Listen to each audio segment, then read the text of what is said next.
Hey, welcome back. This is Monday Night TPK. My name is Kyle, and you are listening to a Dungeons & Dragons 5th edition real play podcast. I would like to say that there's a bunch of people around me at the table tonight, but currently I am sitting at a table by myself. However, I am in a virtual tabletop website with 4 other people who I will introduce to you in just a few moments. So first of all, we haven't put out an episode in a few weeks, and there's a bunch of reasons for that. It started off as just kind of needing to take a break, and then people got sick, and then we had to figure out, how to have this game without being near each other. So here we are. We're currently recording and organizing this through Roll20. If that doesn't work, we might change platforms. But if the audio is extra funky, more funky than usual because our audio is never amazing, that's probably a large part why. So we're going to see how this goes, and I apologize in advance for any, problems, I guess. So let's figure out who is listening. I can see that Samantha is nodding her head along as I'm talking. So, Sam, I'm going to start off this question for you. What, in your opinion, is the most amazing animal? Ooh, good question. The most amazing animal. Oh, I really like penguins. Aw. I think it's amazing. The courting relationship and how they take care of their young and how they have legs and knees, but you can't even see them. And then they waddle and it's cute. Like an owl. Yeah. Watching owls run is awesome. Have you guys seen the penguin looking at the fishes? Yes. It's so cute. It's adorable. All right. Well, thank you, Sam, for the penguin information. She just gave a salute, but not everybody can see that. Let's see here. Ryan. Yes? Who is the oldest person you know personally? And, this is a two-parter apparently, what interesting stories have they told you? That's too long. Swear to God, Ryan, if you say me.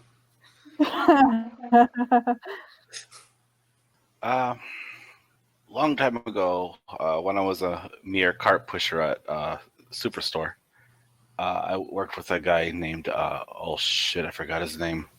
That's a weird name. Oh, fuck. Anyway, but he did a lot of military work overseas, so he'd always have like interesting stories about what he did over there, his time as a POW. It was neat. All right, cool. I feel really terrible that I forgot his name now. At some point, you're going to remember his name. Just feel free to blurt it. Yeah, just shout it out with no context. Just blurt it out. It could be in this episode. It could be in a future episode. Our listeners will have no idea. Yeah. I hope it's like 3 or 4 episodes from now.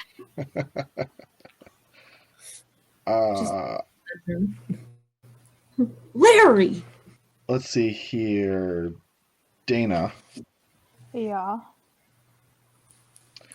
What smell do you hate that doesn't seem to bother other people?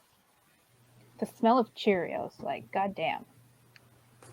So good, though. No, they're not. They're nasty. So good. That's true. I always forget how much you hate Cheerios. Yeah. I don't even want to sit next to you when you're eating them. That's why we don't buy Cheerios very often.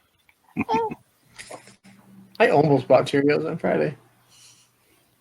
Real close. All right. Thank you, Dana. No problem. All right, Matt. Yes. Who is the funniest person in your family? In my family? Oh, man.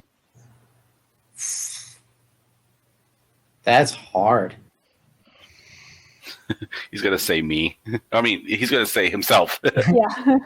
Technically, Ryan is part of my family. Aw. Ryan is probably the funniest person I know. Hands down. Yay. I agree with that. Funniest person in my family? I know. I'd probably have to say Clint. Yeah. Clint's pretty funny. He always makes me laugh at the holidays and stuff. He's pretty funny. Everybody in my family is really serious. That sounds awful. Jean's okay. She's pretty funny. I think Clint's the funniest. And who is that? Like your uncle or? He is my niece's husband. Oh, okay. Yeah. Cool. All right. Awesome. Cool. Good talk. So I guess, you know what, we haven't done this in forever. So like there's usually a flow here. I have no idea what that flow is. And I read the notes next. Fantastic. Hey Sam, thank you very much. And also thank you for raising your hand. No problem. Sam, what the heck happened in our last episode? Great question. Thank you. The first question we had was, how do we get a person suspended 65 feet in the air down without killing them? Great question. Ravane recommended using feather fall. We found that there were 6 people up in the vessel that was hung, strewn amongst the trees. Iku found that climbing the tree is an option and began to ascend. Rixer followed behind Iku up the tree. Gilly began counting out ration bars for each stranded person. Ravane started to make a bullseye on the ground. Iku and Rixer reached the top of the vessel and met people trapped up there. The lady explained that they had been stuck up there without food, slowly starving to death. Rixer beckoned the lady to get into a tarp. Iku moved to the mid part of the vessel and then jumped with a man to the lowest portion of the vessel. Oh, she transported the man. Got it. Rixer made a bundle out of the person and the tarp and slowly lowered down the bundle. The group below received the bundle, and Rixer and Iku gathered up the rest of the crew. The crew was leery about jumping down from the vessel, but they were tempted with food and magic, so they jumped. Rixer climbed back down, and Iku jumped from the vessel. The captain explained that their airship was attacked by terrafolk, and they plunged into the jungle upon being attacked. The crew asked if the group could take them back to Port Naranzaru, and we called a group huddle and discussed what we should do. The group decided to rest with the crew for a few days until they looked more living, and then get them equipped and escort them down the river. The group scavenged for parts to make a boat for the lost crew, found weapons from the lost cargo while looking for parts. We advised the lost crew on how to move forward in the jungle. Brielle, Ravane, and Rixer headed to the vessel to explore. They found a box amongst the wreckage, and it was locked. Brielle picked the lock without damaging it. She found letters, a necklace, a small clamshell box, and 2 vials full of red liquid within the box. Brielle opened the small clamshell box and revealed a diamond ring. And she also opened some of the letters that were addressed to and from sea. Others were a cargo manifest and a deed to the ship. Brielle took care of the items and closed the chest. Brielle brought back down the chest and the priest pack and gave it to the captain. Night fell and the sun rose. Thank goodness, because if it didn't, we were in deeper trouble. Rixer continued to build the boat and took the advice of the lost crew. By the end of the day, the boat was made. Iku foraged for helpful items in the jungle. We took the lost crew back to the river and sent them on their way. Rixer gave some of his small statues away to the lost crew, and we sent the lost crew on their way. The end. That is a delightful story, Sam. Thank you. Thank you for sharing that with us. All right. It was Dennis. Dennis. You told me to shout it out when I remembered. No, you did perfect, Ryan. It was everything I'd hoped for. All right, cool. So, guys and gals, here's where we are at. Just to kind of summarize the ending of what Sam was saying to us. You guys spent a couple days kind of going out of your way a little bit in order to take the crew of this crashed ship to the river so that they could hopefully safely go back up to Port Nyanzaru. It was a couple days out of your way, but as Sam had said, you guys decided that it was worth it. So, mid-afternoon or so, you just are watching the crew head to the river. What do you guys want to do? Do you recall what your objective is? We have to go to the city of Omu. Yes. Right? Yes. Is that what you'd like to do? Yes. All right. That was you just activated my trap card. That easy, huh? Okay. Well, that easy is a definitely accurate word, Ryan. I guess I want to solve the death curse. Okay. What's your answer? 42. Oh, snap. You win. Game over. You guys all get 400 million XP, and you win. Okay, cool. I'll see you guys later then.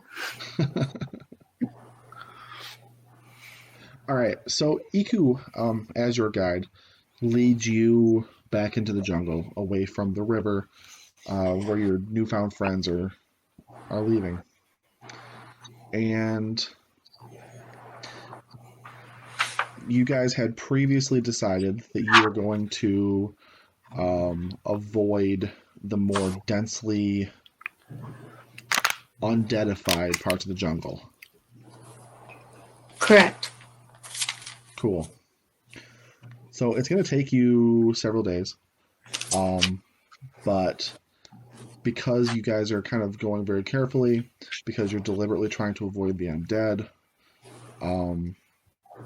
you travel for numerous days without any kind of special things happening to you, in the sort of way that we could just like gloss over if we wanted to get done with all this jungle travel. Because boy, oh boy, are your characters sick of jungle travel. They're not the only ones. I kind of agree with them. I'm sorry, Dana. I think we all agree with them.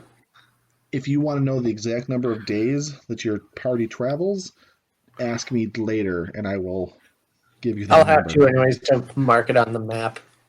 Yes, Matt, I can give you your route after later, Yeah. whatever. So, about a day away, Iku tells you that you guys are getting very, very close to the city of Omu. As you travel, she picks up a chunk of a river, a section of a river, and you guys begin following the side of the river.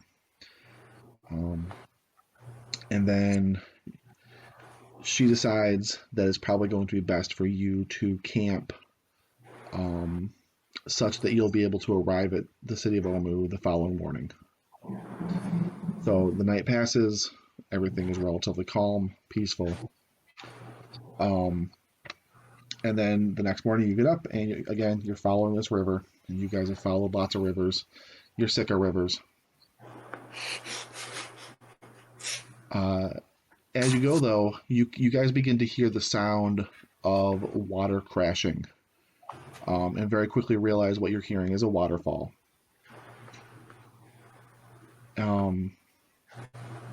the city. I'm sorry, not the city. The scenery begins to change as the jungle kind of drops away, and before you, you guys can see an enormous. The heck is the word? Wow. It's like a low-level area of geography. Basin. Jesus. Before you, I know, right? Before you, you guys see an enormous basin, and this river flows over the edge into the basin. You're standing probably about 100 yards away from the edge. And here I'll pick up, and you guys can tell me what you want to do. So I need a point of clarification. Do it. Are we standing at the top of the waterfall and we're watching it flow down into the basin?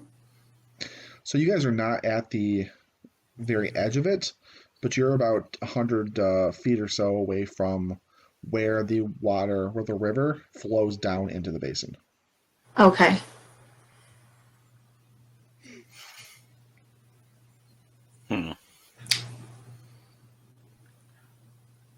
Do we need to cross? Iku is going to tell you that the city of Omu lies in the basin. And she kind of like gestures forward. I guess Brielle will run to the edge then and look over and see if she can see the city. Perfect. Don't tell me. We're about to go over a waterfall, aren't we? Mm-hmm. Sharp pointing rocks at the bottom. Yep. Come on, guys. All right, Thank Matt. you, Ryan. So mostly I just wanted to see which one of you guys would trigger something. A magnificent whitewashed. I'm sorry. Let me start that over. A city of magnificent whitewashed buildings stretches out before you. Sunlight sparkles off of glass domes and windows. Yet all is not well. Black smoke coils from fires across the cityscape. Corpses litter the streets, and wraiths circle the rooftops like vultures. A sphere of utter darkness grows out from the heart of the city, blotting out the light as it expands towards you. You turn away, and when you look back, the darkness is gone. The city is half flooded, overgrown, ruined, and silent. And what I'm going to give you guys right now, assuming I can do it properly, because there's a 90% chance I'm going to screw it up.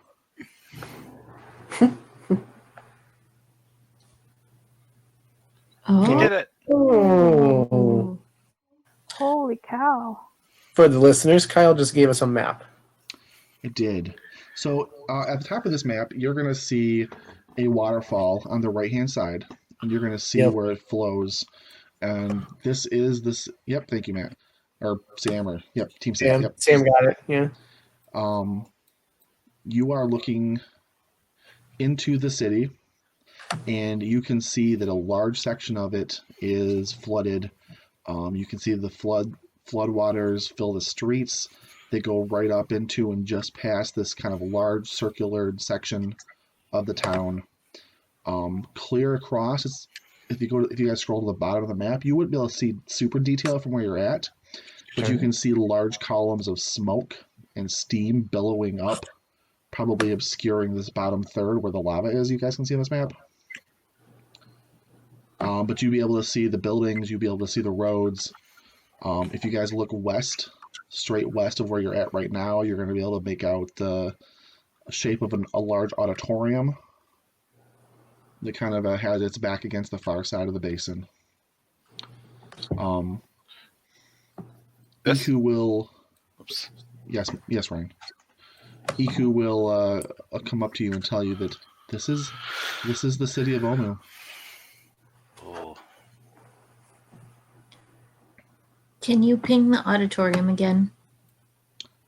That's what I thought. How do you ping stuff? Hold down. You just hold. Click and hold. Ah, cool. All right. So Don't you tell guys him. were Every feature he somebody- learns steps my power. you guys are right where Ryan wrote us on the map. The waterfall seems to drop about 50 feet into sharp, jagged, treacherous rocks. Looking around, do I see a trail of any kind that leads down the mountainside, or?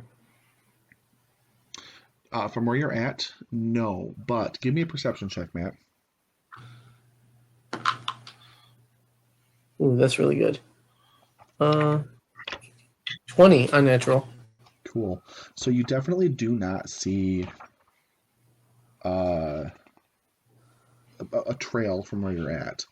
However, what you do definitely see are several figures hunched probably every couple hundred yards all the way around the perimeter of this basin. Very large winged creatures just kind of perched on the edge of the basin staring down into it.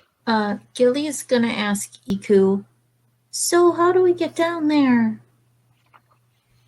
Iku is going to kind of nod, and she's going to point clear south to the very bottom of the basin. And she's going to say to you, if you guys want to scroll down, if we follow the edge around, there is a staircase built into the cliffside, which can take us easily into the city. Do you guys see it? Yeah. Yeah. Oh. Or do we have a destination in mind for this place? Are you asking me? Just in general. Like, do we know where we're going in the city? This is where the lizard or the Sneeple are supposed to be at, right? It's been a while. Again, is that a question for me? It's a general question. Okay. Anybody can answer that question.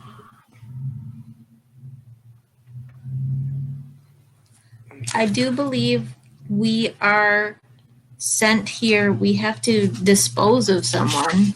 I'm going through my notes right now. Snee? Yeah, I'm trying to find my notes on him. So basically, like, well, it's only a matter of feet. It's not as bad as I thought it was. I thought that was like miles. Oh, the scale at the bottom. Rosnisi is the city on the backs of non-dead turtle. Sam's raising her hand. I have something from a note that says we should go to Omu and confront Rosnisi and the Yuan-Ti and search for the obelisk. That sounds accurate. That sounds like a thing you guys were told at some point. Do we know if this obelisk is like a big structure or a little statuette? I was gonna say, can we see it? This looks kind of obelisk. You guys are looking for an obelisk? Yeah, weren't we told by what's his face that there was something to do with an obelisk too? Mm-hmm. The grandfather said that. Yeah. Shaza Mbaza was the one who told us the obelisk was in Omu and that we should confront Rosnisi. Well, he didn't say all that. Shaza Mbaza is the lady that we went to go see. No, I'm talking about grandfather. Mm-hmm. He told us about the city of snakes and the obelisk. I'm not in the right notes anymore. Okay, so you're looking around, since you have this fantastic view of the city, you're looking around for an obelisk now, I take it. You guys can roll perception checks.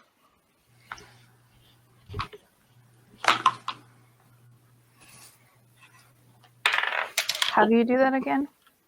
Oh, mine's just one less than the last one, so 19. Okay. 16. 23. It's in Tembe. Grandfather's in Tembe. That's what I was thinking of. Sam, do you have a number? So I'm doing math.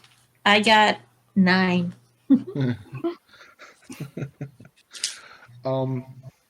So your DC was actually 22. Dana, Nailed it. Rixer. Yeah. It's tiny, and it's pretty far away. But you believe that you see if you scroll to the top of the map, you believe that you see what could be an obelisk. Right here. It is right at the end of a long flooded city street, kind of close to the edge of the basin wall. Okay. I mean, I see where you're pinging, but I don't see how it actually looks like one on the map. Yes, I don't see it on the map either, but that's where it's at. Okay.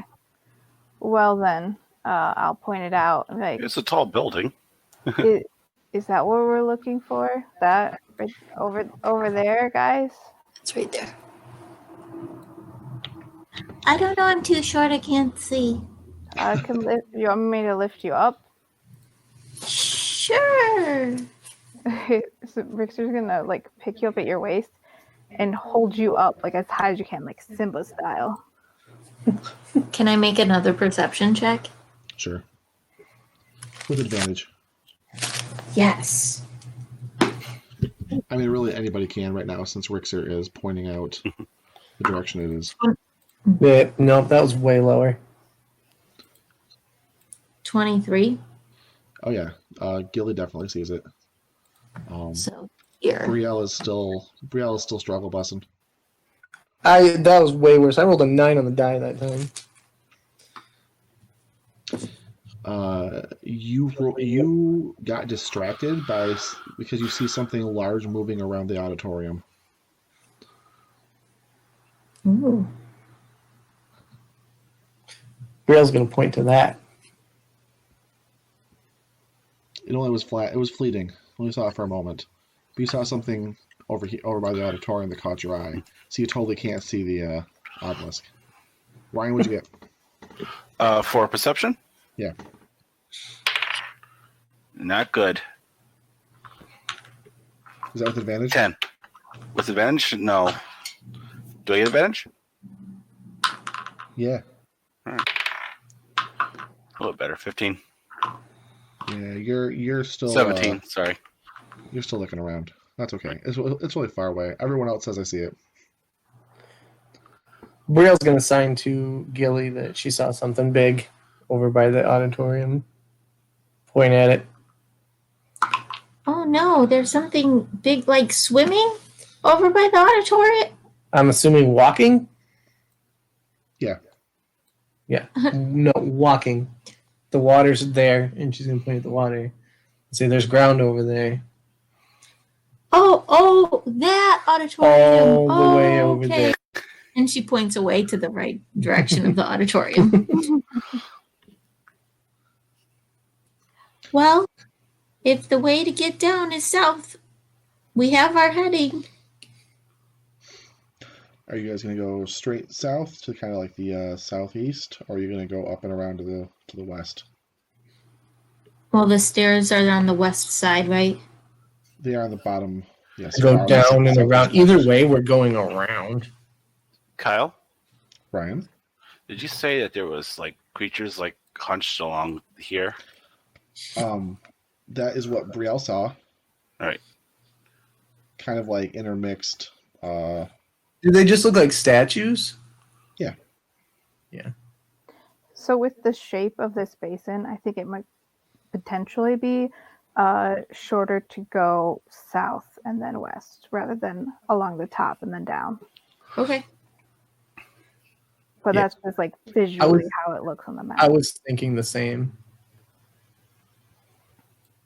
Brielle's going to point out the statues to Gilly and say, I don't know what those are, but maybe we should give those a birth. She'll sign that. Okay. Yeah, guys, mind those things. And Gilly points out the different structures. Give them room.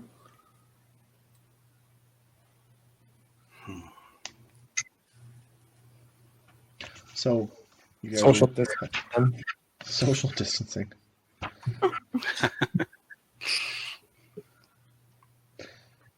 Yeah, so you guys can definitely head south along the edge of the basin, um, keeping kind of wide away from these statues on the edge. Um, as you get close to the first one, do you want to look at it closer, or do you just go around it and ignore it?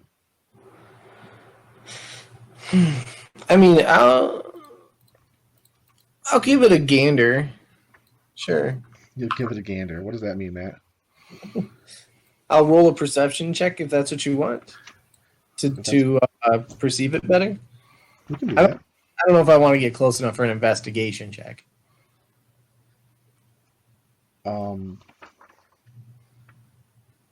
Okay. That's fair.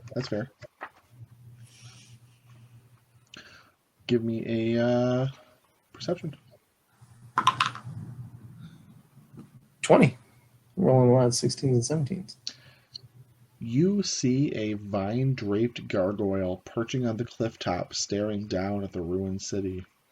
It has the face of a devil, with its mouth agape in a silent scream. Oh, no. Yeah. I was pointing to the cover of the book. There's some fun art there.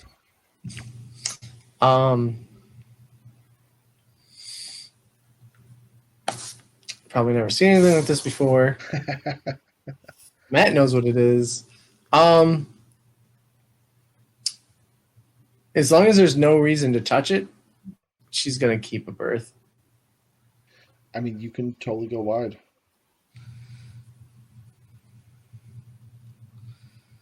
And you guys can continue going further along the edge. Somebody is moving the us indicator on the Roll20 map. It's in blue. It is Ryan. So I think it's Ryan, yeah. It's Ryan. It takes you guys a while.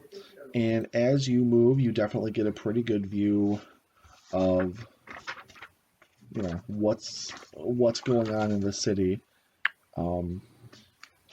As you pass, I'm going to back you guys up a little bit. Actually, not too much. Pretty much right where Ryan's got you.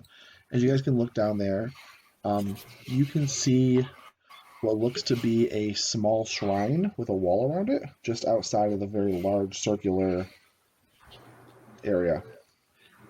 The large circle wall. What's up, Ryan? Is there any statues or anything around this shrine? Not that you can see. It looks like the water pretty much encompasses it, and it's just kind of rising above the water, and the wall around it looks broken in many places. It's going to be a lot of water damage. Oh, that's going to have to be replaced. Yes, just exactly that. As you kind of go back further around the edge of this large walled circular walled structure, I can't talk. You're going to see another walled shrine right on the edge of this lava pit, because there's always a good lava pit. Mm-hmm. As you guys walk around the edge of this lava pit, you're going to see there is sticking up from the center of it, there is a pillar with another walled shrine sitting on top of the pillar. And let's see here. You guys continue your way around. And Matt's got his hand up. Sorry, Matt. When we were at the wall, can we see over the wall and see what's inside of it? The one that's just south of the round circular building? Yeah, that structure, the round structured wall. Like, Sure. What was inside that wall? Like, this thing here, what's this? And Oh, I'm sorry. So, as I've described several times now, there's a big circular walled structure kind of in the eastern center of the town, right? And if you guys are looking at that, I'm trying to figure out how I would describe this. Let's see here. You would see thousands of bats swirling around the top of it. and the walls are 15 foot high, and they are crumbling in many places. You can see many streets choked with both rubble and water. It looks like there's a large palace at the center. Mm. Oh. And the bats are flying around that palace? There are thousands of bats swirl above a great ruin. So there's bats just flying all over this area. Everywhere. Okay. Yeah, in the circular area. Interesting. Nope.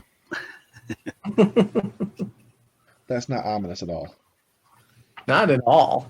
Not even a little Nope. bit. Nope. Okay. So yeah, Noted. you guys are basically able to continue your journey around the basin. Is there anything else you want to stop and look at along the way? Let me scroll down our map a little bit here. Doesn't look like there's anything that's really piquing interest. What's the deal with this? Yep, so what you're looking at there is a pillar of rock that kind of has a flat top to it, and there is a stone bridge connecting it to the mainland. And it looks like once upon a time, there was a path that connected that bridge to the rest of the city, but the path is largely overgrown. Mm. Huh. Okay. Sure, there's nothing of interest there. Question. Yes. Can I roll a religion based on the shrine standing on top of a pillar in the middle of a pit of lava? Go for it.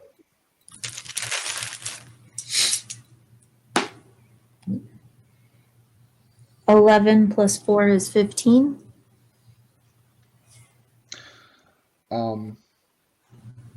You don't really see anything of a religion you recognize. However, since you're looking at it very closely, what you can see is that out front of this shrine, there are two statues of what appears to be a large black cat, probably a jaguar, except it has snakes coming out of its shoulders. Oh, no. I believe somebody encountered one of these at some point. Yeah, it was Maltwood's familiar. Mountainwood. Okay, so you. No, sorry, I'm describing the wrong thing. My bad. It is not what I just said it was, because I was describing a Kamadan. I should be describing a Jakuli. Oh. So instead of what I just described with the cat with the snakes, you see a pair of large coiled snakes with a great big vicious looking head and kind of spikes coming off of it. Gilly will definitely point out those structures and say, those are strange. I guess from my perspective, I was just rolling religion because this whole picture I see going on right here just seems like sacrificial pit. Not gonna Yeah. lie, yes. I feel like you can definitely have that vibe to it, and that would be Okay. appropriate, but you're not going to be able to nail down Right. what's being sacrificed or to whom. Right. Okay. I was kind of looking for the to whom. The statues of the creatures, is that anything I've seen in Volo? I'm not sure if this creature's in Volos, to be honest, Matt. It might be. I'm not sure. I don't have my book with me either. I should have grabbed it. I grabbed the Yeah. PHP. I didn't grab my Volos. We can decide that, I guess, after this episode. I was just thinking if I knew what it was, it would help her narrow down her religion check. I don't know. Do you want to ask Iku? I mean, I guess I could. I'll just ask Iku what it is. I mean, Iku would tell you that it's the statue of a Jakuli. Jakuli are 15-foot long snakes, and they're really good at springing at people and launching themselves like a javelin. Gross. Yeah. I guess I would ask her if they're associated with any specific deities or why a shrine of worship would have those outside of it. Oh yes. After Obteu left Chult, the city of Omu was let's just say there was a vacuum that needed to be filled, and numerous jungle spirits began to fill that vacuum.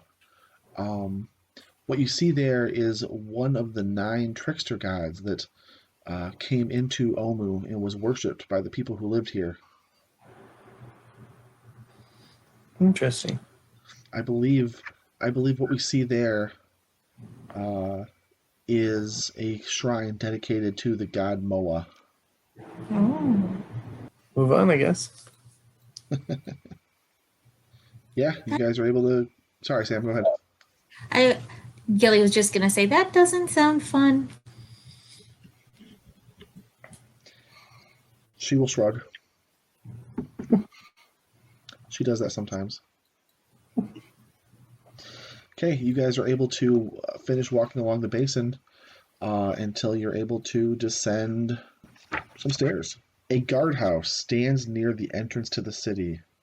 Arrow slits are cut into the limestone walls, and a lopsided iron portcullis hangs over the gateway, beyond which you see an open plaza. So you guys see a guardhouse.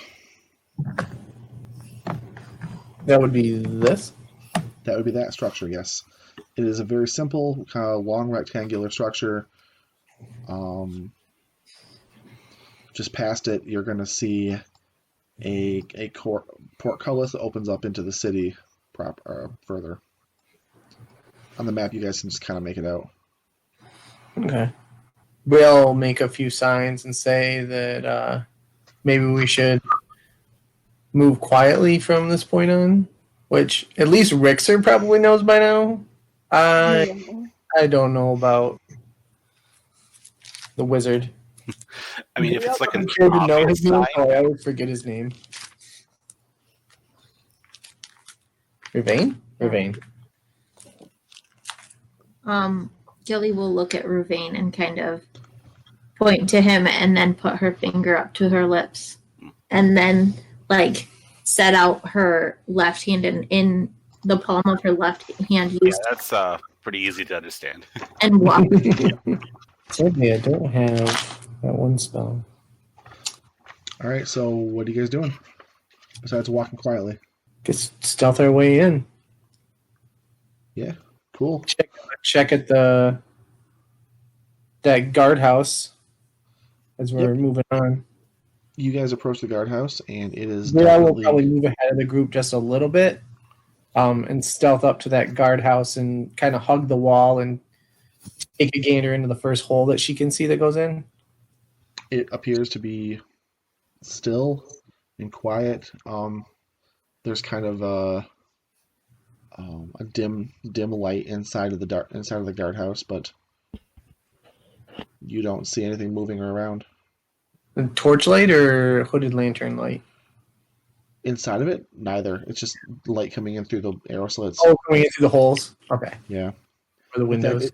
If you're looking inside, you're going to hear or see that much of the interior has collapsed into rubble. Creepers cling to the walls, and high grasses sprout between the flagstones amid evidence of long-dead campfires. One wall is covered in graffiti, some words painted, others etched. Do they say anything specific like beware or? Oh man, well, from the outside, you're gonna have a really hard time probably reading it. You can make out a few words. You can see the word fangs. You can see the word king. You can see the word snakes, but it's all just like bits of different incoherent jumble from where you're at. You think if you want to get a better look, you probably have to go inside. Brielle's gonna sign all this stuff towards Gilly. Gilly's just gonna nod in understanding and sign back. Do you want to go in, or should we just continue? She'll sign that she sees no reason to go in. Just a bunch of campfires. Probably people hid here at one point, used it as a shelter. Gilly will sign. Makes sense. Let's continue. Okay. You guys can, Brian. Just like looking at the map, and I guess when they're looking around, it doesn't look like there's a. It looks like that the guardhouse is up higher than the rest of the place.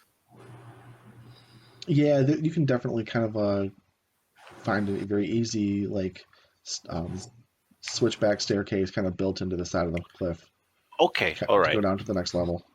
All right. Just move up to that gate. Okay, so you guys can kind of move down the cliff face, moving a little bit lower into the city proper, and you guys find yourselves in the city of Omu. Right in front of you, there is a building. It's kind of closed up.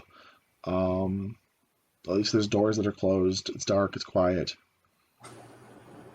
You don't really see or hear much of anything besides some sounds of nature. It's too quiet. Yeah. Can we just like sneak forward? I said we keep Give me- sneaking. Why don't you guys give me stealth checks? Natural 20. That'll give me a good. 21. 24. I got a 9. I got a 12. Well, I got The a rest- rock. most of you make it. Well, I mean, I was pretty stealthy, and you're able to like shush Rixer a few times and get him from making a whole lot of noise. I think. Every time he starts to make noise, I just give him like this really nasty glare. Sorry. Oh, sorry. Yeah, I think the whisper voice works pretty well in this context. That's good.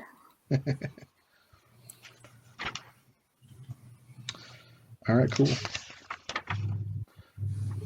So you guys move forward into the city streets. I'm assuming. So I'm assuming you're gonna move over to here where my map is. Or, yep, that's where Ryan just put it. Yeah. And up ahead, you can see. Up ahead, past these few buildings that look like houses, to be honest, you can see through an alleyway between them a walled compound of some sort, and then off to your right, you can see that there is this dirt path kind of leads to a staircase, which connects to a long, flat stone surface that you would assume it might be an elevated road. So it's up then. All right. Yes, it is up. The road is kind of up above a little bit the rest of the structures.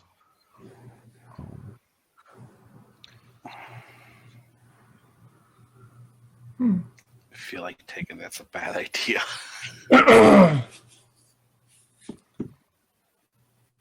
You guys tell me what route do you want to take? You can see that past the road, over in this vicinity, is, I believe, nothing of importance. Never mind. It's not right here. A house and probably a large compound from somebody that was kind of wealthy. In fact, you would have seen similar buildings in Port Nyanzaru. What's up, Sam? I guess if we're looking at that raised road, obviously it has to go up. So right beside that road, is there space to travel, or is there things like, are there things directly connected to that raised road? Like walls and stuff? Not Yeah, really. could we like travel beside it? Oh, sure. It looks like there is kind of a dirt path there that runs alongside of it. It's going to be much slower and harder to get through. But if you guys are looking for the stealthy route, you can kind of see on the map here, like a little bit further down, that like there's staircases that lead down, almost like off ramps off the road to different parts of the city for easier access. Aha. Okay, our goal is to find this Rasnisi guy. Our main problem is we don't know where the crap he's at. I mean, there was a bunch of giant flying bats that could be a clue that maybe he's over there, but he's also a Sneeple person, isn't he? Can I do a history check on Ross No, Nisi? haven't we been explained what Rasnisi is? Isn't he? He had that city that was on the back of a skeletal turtle. I remember that. I mean, that alone's pretty memorable. Isn't he the guy that has the undead with the triangles? Right? So, yeah, Saja and Baza told you guys a lot about Raznisi. And yes, he told you that, she told you that Raz, once upon a time, tried to conquer a major city. I think it was Mesro in Chult, using an army of the undead, which bore his symbol, which, yes, was a blue triangle. And that many of the dead have the blue triangle tattooed on their forehead because they are remnants of his army that kind of spread out into the jungles after his defeat. Okay.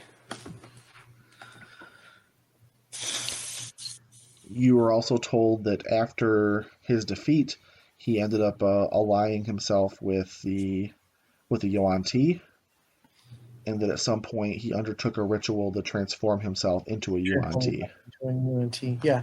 So he's a mixture of the two. Maybe he's some kind of necromancer Yuan-Ti thing. Maybe, but I know those bats are ominous, so maybe I mean, yeah. that is a good place. But also the obelisk, which should be up this path somewhere. The obelisk is all the way at the end of that road. Right. So we could either, and it's on the right side of the road. So there's the longest road, Right. and then you have to take an offshoot But look, and then go here, if we just travel along this right side towards the river, we'd be heading straight for it. Mhm. Unless we want to take the road. But I feel like moving between trees and houses might be safer Yes. for cover. Otherwise, we're going to be right up there on top, which is not a good idea. I agree. Break? Question mark? Yeah. Good talk. Good talk. Mm-hmm. I share the feeling that walking on that road, while inviting and seems to be a straight shot, it's open. Yep. You guys could take whatever route you want. Just tell me. Brielle's gonna pull out her sword, and she's gonna start drawing in the dirt a battle plan.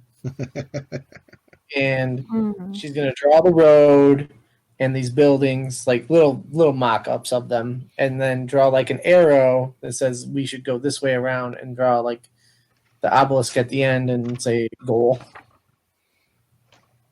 Yep. And then just kind of gesture to it and ask if everybody agrees. Sounds good. Yeah. Reve nods. Yes. EQ shrugs. Okay. Let's do it. Brielle will resheath her sword and start walking towards that house. Yeah, cool. So you guys can approach, and the front of this house actually is wide open, and you can see that there is light filtering through some damage to the roof, and then there is a long wall that kind of goes off to the east.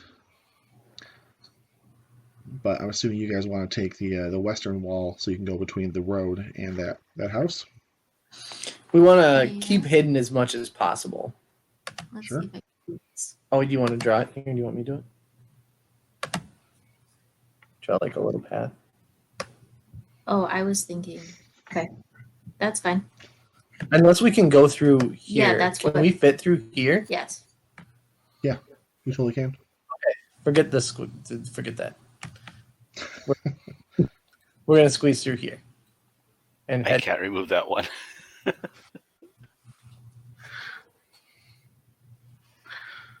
All right, cool.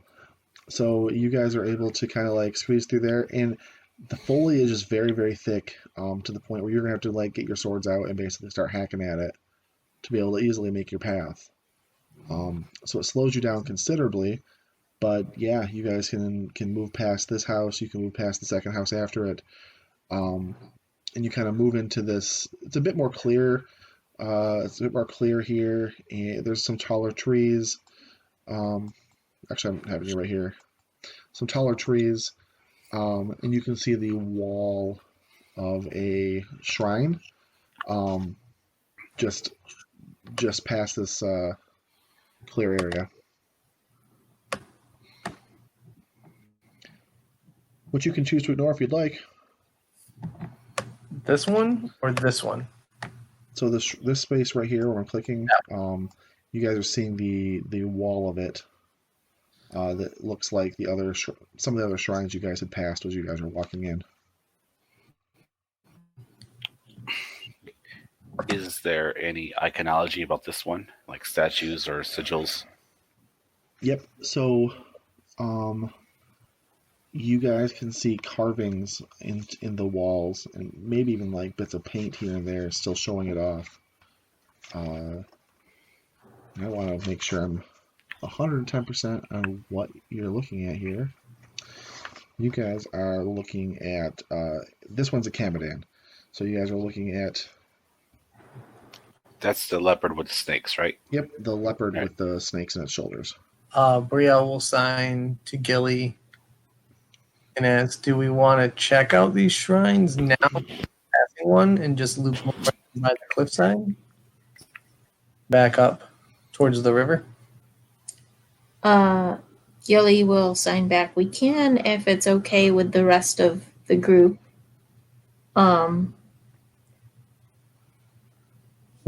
Brielle will pull out her sword again, and in the dirt she will write "shrine?" ? Richter will shrug. Sounds good.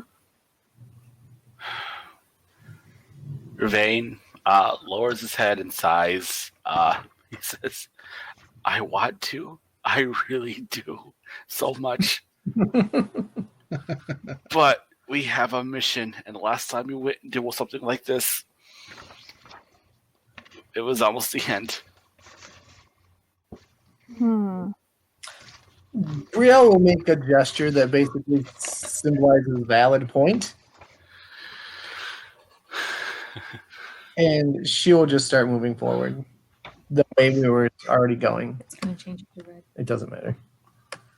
And then just keep going this way.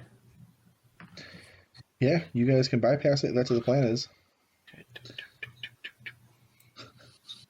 I feel like Ruvain is a bit heartbroken. Yes.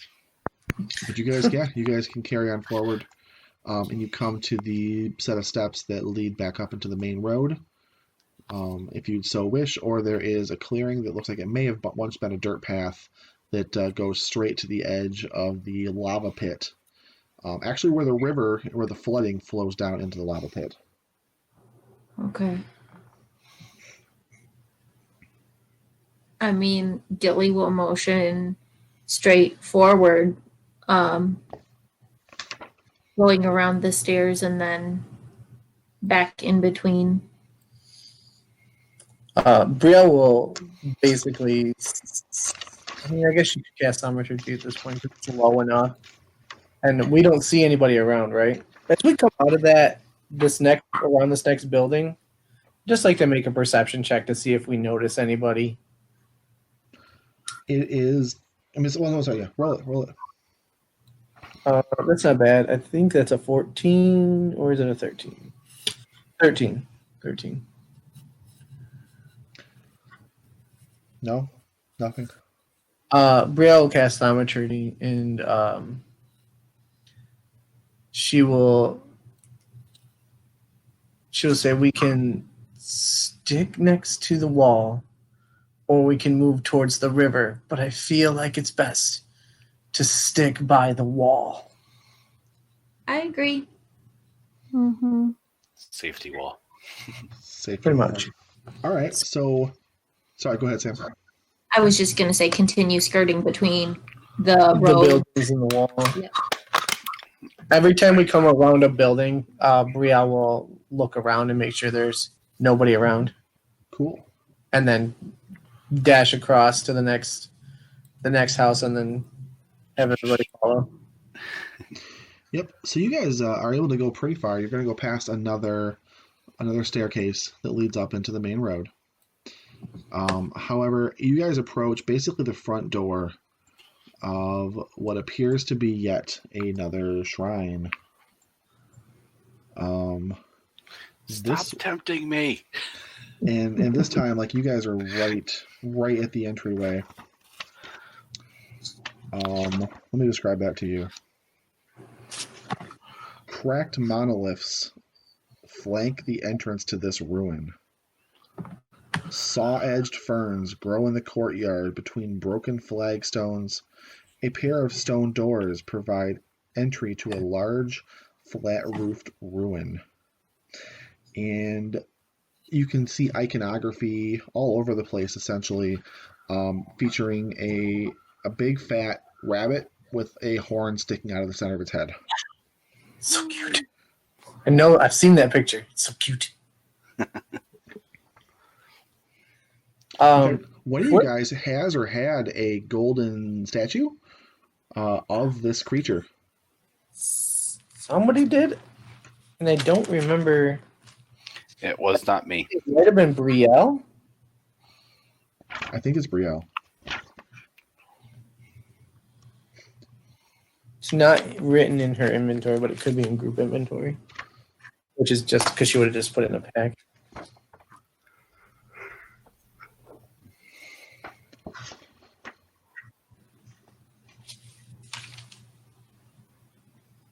Yeah, it's in group inventory. So she didn't hold on to it personally, but Okay. found it. It's in the group inventory now. I guess if we're this close, she would. Brielle just wants to take a look inside. Does the rest of the party also want to take a look inside? No, wait, we shouldn't. She's gonna tell everybody to just kind of hold back a little bit while she slinks up there and takes a gander. Yep. So you're going to go through basically a gate or an opening in this wall, and as I described before, it's kind of flanked by two tall obelisks with this rabbit's likeness sculpted into it. And the path leads to a set of double doors, which are currently closed. Sculptural reliefs decorate the doors of this shrine. The carvings show a horned rabbit charging a small, feral-looking bear with sharp claws. A cuneiform message is etched above the doors. What does the message say? It's written in a language you can't read. Cuneiform is going to be basically letters made out of like lines and triangles.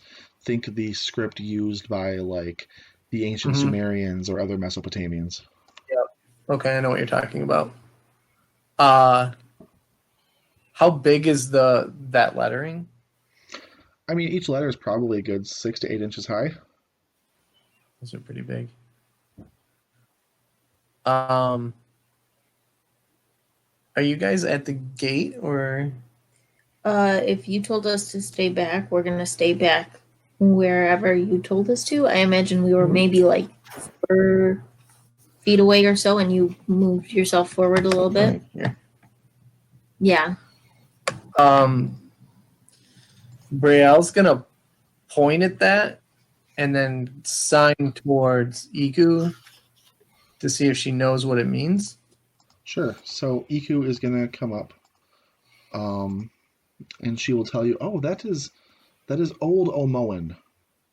It reads, Aijin teaches us to take the path least expected." What does that mean? Path least suspected. I believe it may be a clue or perhaps part of a puzzle. I want to look around to see if I can see another entranceway that's not this big door. Yep.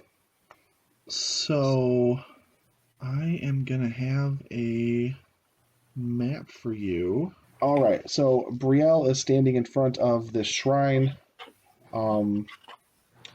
There is kind of a courtyard that leads up to the set of double doors that I previously described. What you doing, Matt? Did you want me to roll to see if I see another entrance, or? Yeah, that's. You said you got a 16, right? 15 on the die plus my bonus, I believe, is a 3. So you can kind of look around this courtyard here. Yeah, you're not going to find any other entry point here. Okay.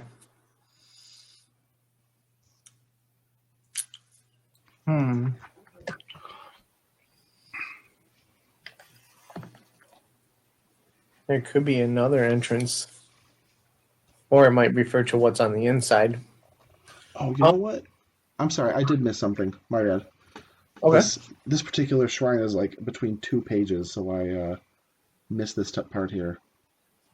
So because your check was definitely good enough to get this, you find another line of script hidden, what looks at first like decoration kind of around the outer edge of the doorway, but looking a bit closer, you're going to realize it's the same script as the other larger letters. Well, you still can't read it, but you did find it. I'll point that out to Iku and ask her to translate it. Sure. So she gets right up close to it, and she kind of like takes a moment because there's actually quite a bit of the text. And she's gonna say to you, "Oh, this tells a story. This is a very long story. This is interesting." And I feel like this story might be very, very important to us understanding what's going on here. That was a very good find, Brielle. My friends, would you like me to read you a story? Oh no! The last time we had one of these, we got our butts kicked. Okay, let's do this. So is that a yes or a no, Brielle? Yes. Brielle will say yes. Matt is a little worried. I'm not going to read this in Iku's voice. Long ago, the god Obteu hardened his heart and vowed to weep for the people of Omu no longer. The rains stopped, the jungle withered and died, and death swept through Omu. One morning, a wise Zorbu emerged from her hollow tree and spoke to the dying Omoans. To convince Obteu of their worth, she decided to cook him a stew made from all their good qualities. Catching such virtues wouldn't be easy, so she asked a wily Almiraj to help her. The Almiraj snuck restlessness in the pot, which she saw as a virtue. And Obteu spat out the stew when he tasted it. From that day on, Obolaka the Zorbo and Aijin the Almiraj became terrible enemies. At noon, a brave Commandant hopped down from her rock. She saw the evil in the Omoan's heart and decided to lance it like a troublesome boil. The Commandant fashioned a holy spear, but she left it by the riverbank and a crafty grung stole it. In her rage, Shagambi the Commandant forgot all about the Omoans and chased Nang Nang the grung forever across the sky. When evening came, a wily Iblis stepped from his reed hut. He didn't like the Omoans, but without them he'd have no one to play his tricks on. The Iblis sent a marsh frog to reason with Obteu, but the frog was angry and decided to wrestle the god instead. This amused Obteu, so he gave the frog tentacles to make it stronger. When Kubazan the frog-hemoth returned to Papazatl the Ibli, he chased Papazatl into the swamp with his new tentacles. That night, a Sioux monster broke into Ukteu's palace and stole a pail of water for the Omoans. When the god came running to find it, the Sioux monster hid the pail in a Jakuli's burrow.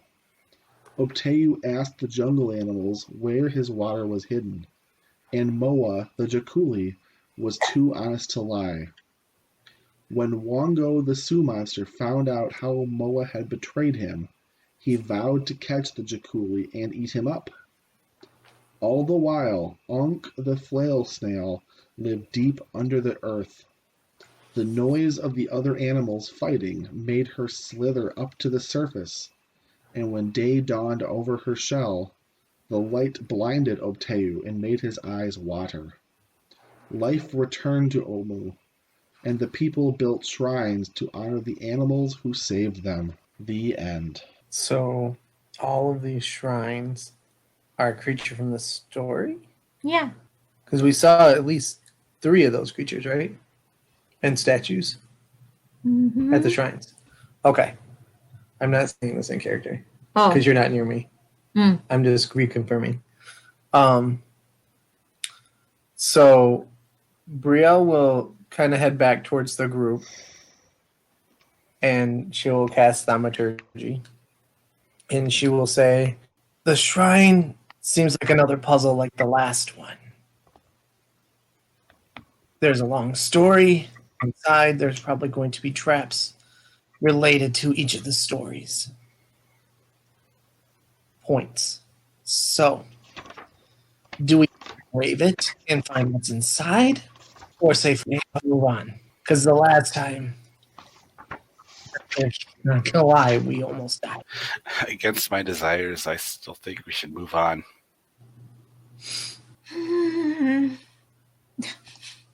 As much as I like things that could help us with the battle to come, the risk may be too great. And I agree with the wizard. Fair point. Okay, sounds good. Yeah, we should do that. As an aside from Ryan, that's a lot of story. That was a really long story, yeah. I need time to process that. Oh, that's fine. You know what? I feel like this is a great place to call it for the night. That'll give us some time to talk about the story, talk about where we're going from here, et cetera, et cetera. What do you guys think? Yeah. Yeah, good spot. All right, good deal. Okie dokie. That's all for tonight. Thanks for listening. If you want to get to know us better, you can find us on Facebook, Twitter, and Instagram at Monday Night TPK. You can also find Monday Night TPK at Above the Table Games on YouTube. Don't forget to rate and review us on iTunes. It helps us a lot. Thanks for listening, and we'll always save a seat at the table for you.